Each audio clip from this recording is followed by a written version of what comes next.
Magandang araw mga kagulay, welcome back sa aking channel. Greggy Farmer nga po ulit to. Bali, update ko kayo ngayon sa tanim nating kaliksto mga kagulay. Pasensya na kung di ako nakakapag-update. Gawa nga ng dire-diretso ang ulan dito mga kagulay. Siyempre maputik yung daan. Hindi makababa kagad, hindi makapag-charge. Walang kuryente dito. Tinitiran namin dito sa kubo. Kaya hindi talaga ako mga kagulay. Nakakagawa naman ako ng video mga kagulay, kaso nga lang nalilate na, late upload na kapag mga kagulay. Ito ngayon, araw ng Sabado, ay mag-update tayo ngayon mga kagulay. Ito bali to nadali to ng 3 buwan na dire-diretsong ulan mga kagulay. Hindi naman yung mga malakas na malakas talaga, pero meron yung time talaga na gabi ay malalakas din ang ulan mga kagulay. Kaya kung mapapansin nyo mga kagulay, malinis na yun sa ilalim at pinagtatanggal ko na talaga yung mga dahon. Medyo nagpaparecover na nga ako mga kagulay. Makikita nyo, lumalabas na yung mga ano niya, mga bagong sanga niya, mga bagong bulaklak niya mga kagulay. Ayan na yung ano niya mga kagulay. Marami na rin siyang bali mag-aapat na buwan na to mga kagulay. Sa February 4 mag-aapat na buwan na siya mga kagulay. Pero kung mapapansin nyo ay medyo okay na naman siya ngayon. Gawa nga ng grabe ang na ano ko dito sa mga kagulay. Dito kasi ako sa Padre Burgos, pero yung bundok malapit sa Timonan. Marami nagsasabi nga na talagang malalakas talagang hangin dito kapag amihan. Ayan siya mga kagulay ang ating talong. Ayan, may mga bunga pa naman siya mga kagulay. Yan. Mayroon nga hindi nakuha nung nakaraan yan mga bunga niya mga kagulay. Yan. Yan ang mga bunga niya. Yan, nagpaparecover tayo mga kagulay. Ayan siya. Yan ang ating Calixto F1. Bali ulitin ko mga kagulay, kaya hindi ako nakakapag-update gawa nga noon, ulan-ulan. Ngayon nga lang pangalawang araw niya na umiinit mga kagulay. Kaya naisipan ko na medyo tuyo na rin naman siguro yung doon. Makababa-baba na ulit, makapag-charge na. Kasi nagcha-charge naman ako mga kagulay doon, kaso lang pang tawag lang sa pamilya. Pang ano lang sa kung anong kailangan, pang sabi doon sa sa amo kung anong kailangan. Ganun lang yung battery ng cellphone ko mga kagulay. Saka mahina nga talaga signal dito kasi bundok nga. Kaya kapag mag-upload pa ako, bababa pa ako para makapag-upload mga kagulay. Kaya pasensyahan nyo na mga kagulay, kasi marami nang nag-chat sa akin mga kagulay sa messenger ko na mismo na kamusta na daw yung aking Calixto. Ayun nga mga kagulay, ay nagpapa-recover tayo. Pero nung nakaraan pa naman ako nakakapag-recover kasi medyo nung nakarang mga linggo na medyo umaaraw-araw na siya, pero hindi niya nakukumpleto mga kagulay. Uulan siya hanggang alas 9 ng umaga, tapos uulanin na naman niya, iinit na naman ng bandang alas 3, uulanin na naman ng gabi. Ganun yung panahon dito mga kagulay, dito sa area ko. Kaya ang hirap din makapag-spray talaga. Sinisingitan ko na lang, ang ginagawa ko kapag alam kong yung makulimlim lang ay sinisingitan ko talaga ng fungicide, insecticide. Ayun mga gulay, kaya katulad nga ng mga sinasabi ko ng mga nakarang vlog ko pa, na hindi ko talaga kasi pinaghahalo. Lalo na to na may tama na yung mga dahon, hindi talaga pwedeng paghaluin yung fungicide at pulyar mga kagulay. Kaya sinusolo ko lang talaga. Kaya ang pinaghalo ko lang yung insecticide at saka yung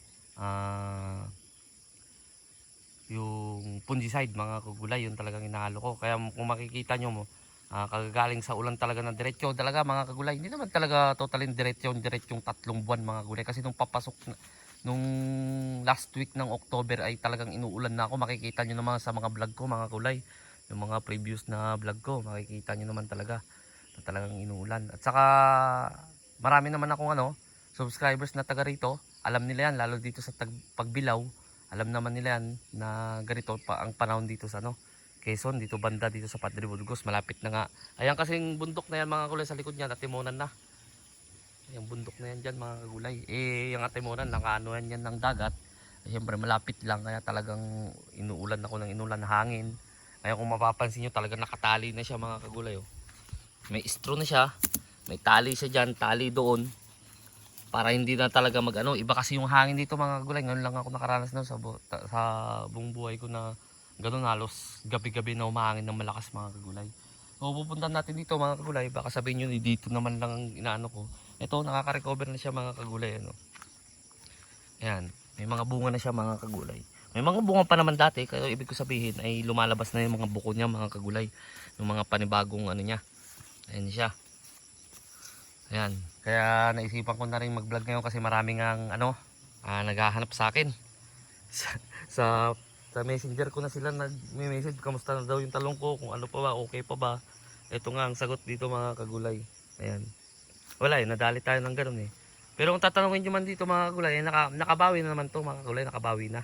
Meron na rin naman na paparte na dito mga kagulay. Ayan siya, ayan ang ating talong. Ayan. Alagang ano lang talaga siya. Kumbaga sakripisyo kapag makikita natin na talagang yung hindi umuulan, tapos yun nga yung diskarte ko kapag di umuulan, na alam ko naman hindi aaraw, makulimlim lang talaga kahit natanghali mga kagulay, ay ina-applyan ko to, ini-sprayan ko to ng fungicide saka insecticide mga gulay. Yung nga lang pulyar abono. Although nakapag-abono kami na dito nung mga nakaraan, kasi dinudukot ko nga, kasi ang ginagawa ko, dinudukot ko yung lupa. Pag medyo nakikita ko yung lupa ay medyo na doon mga kagulay. Kasi madali lang din matuyo ang lupa dito mga kagulay. Yun ang kaanoan naman dito. Madaling matuyo. Ayan siya, ang ating Calixto F1. Nandun ba yung sa baba? Ayun, makikita nyo dun sa baba mga kagulay. Ayun ang ating Calixto. Ayun, meron pa dun sa bandang taas. Basta to mga kagulay, nasa 3-1. Wala na nga yatang 3-1 to mga kagulay. Gawa ng yun nga, maraming mga nadali na rin ng punggos na pinagbubulot ko mga kagulay. Kung mapapansin nyo, nakakalbo siyang ganyan. Tinatanggal ko na talaga yung mga ayan, pinagtanggalan ko ng mga kagulay. Tinatanggal ko na yung ganyan para magpanibago na lang siya mga gulay, pero hindi ko siya talaga sinagad lahat. Kasi tinitignan ko maganda pa naman yung ibang daon na patubo pa lang, kaya yung ginagawa ko yung mga talagang nadali na sa Phomosys blight na tinatawag mga gulay, yung bunga niya na nabubulok mga kagulay. Ayun yung sanhin ng umuulan-ulan na maraming nag-away-away sa Facebook kung minsan nakikita ko. Hindi nila alam yung mga ibang siguro di nila alam na Phomosys blight yun mga kagulay. Yun yung nagbabatik-batik dito mga kagulay. Akala nyo dito mga kagulay, nung medyo may parang batik-batik na kulay itim, ayun na yun, sanina yun ng punggos, yung tawag doon Phomosys blight mga kagulay. Kaya yun, yung pinagtatanggal ko rin yung ganun na bunga, tapos inilayo ko yung iba doon ko pinantamas mo mga kagulay. Kaya sa pagtatanim ng talong mga gulay, hindi basta-basta. Akala siguro ng iba na kapag tag-init, ang kalaban mo mga insekto talaga, mabilis dumami, katulad ng whiteflies, thrips, mites. Sa tag-ulan naman mga gulay, ang kalaban mo talaga diyan punggos mga gulay, kasi hindi naman nakakapag-penetrate ng mga whiteflies, mga thrips, mites kapag umuulan mga kagulay. Ang kalaban mo nga lang, ayun nga.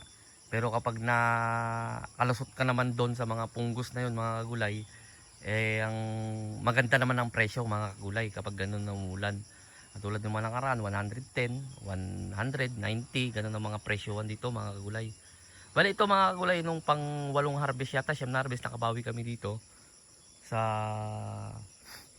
182,000 na nagastos dito, kasama yung ampalaya mga kagulay. Kabawi ng mga pang 8, ganun. Pang 8, pang 7 siguro na harvest, kasama na yung ampalaya mga kagulay.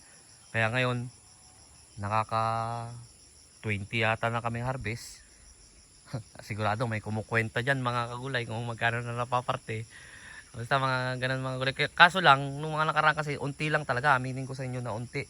Kasi alam nyo na mga pagtagulan, wala tayong pollinators mga kagulay.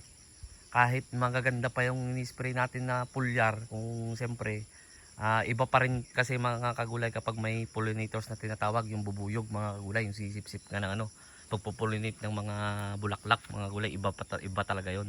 Kaya unti lang, mga 200, 250, ganun lang talaga.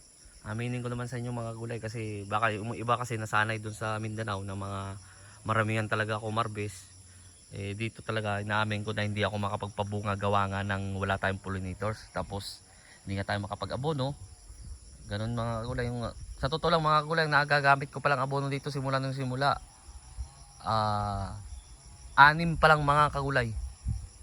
5 sako pa lang na abono mga kagulay. Mantakin nyo, 5 sako pa lang yun, pero 4 na buwan na siya. Yun ang katibayan na sinasabi ko sa inyo mga kagulay na hindi talaga ako nakakapag-abono. Ayun mga kagulay, yung update dito sa ating Calixto F1. Ayan siya. Ito mga halos kinalbo ko na ito na nakaraan mga gulay. Sa awa naman ng Panginoon mga kagulay lumabas na yung mga bagong ano niya, mga bagong pamulaklakin niya, kumbaga yung bagong sanga niya, saha kung tawagin mga kagulay. Ewan ko anong tawag sa inyo yan mga kagulay. Ano siya? Ayan. Ayan ang ating Calixto F1. So ayun mga gulay, na-update ko lang kayo dito sa aking Calixto. Marami kasi nag-message sa akin sa Messenger. Ayun nga, pwede naman tayong bumbalan ng bumaba, kawan ng tuyo na yung daanan. Kasi kung minsan mga kagulay doon ay hindi talaga kami kawan ng baha. Baha mga gulay, buti na nga lang kapag tuwing harvest ay hindi ganong malakas ang ulan. Kasi dito mabilis bumaha yung yung ilog diyan, pero mabilis din kapag tumigil na yung ulan ay mabilis din humupa yung baha mga gulay dun sa sa ilog. Kaya kahit pa paano nakakalabas pa rin kami mga gulay. So hanggang dito na lang ako siguro mga gulay. Sa bago pa lang sa munting channel ko, huwag nyo kalimutang mag-subscribe at i-click nyo na rin po yung notification bell para update kayo lagi sa gagawin kong video tungkol dito. Na kahit na ganito yung natin, nagpaparecover na nga tayo mga gulay. Medyo umaaraw-araw na. Maraming salamat po sa legit na sumusuporta sa akin. God bless po sa ating lahat.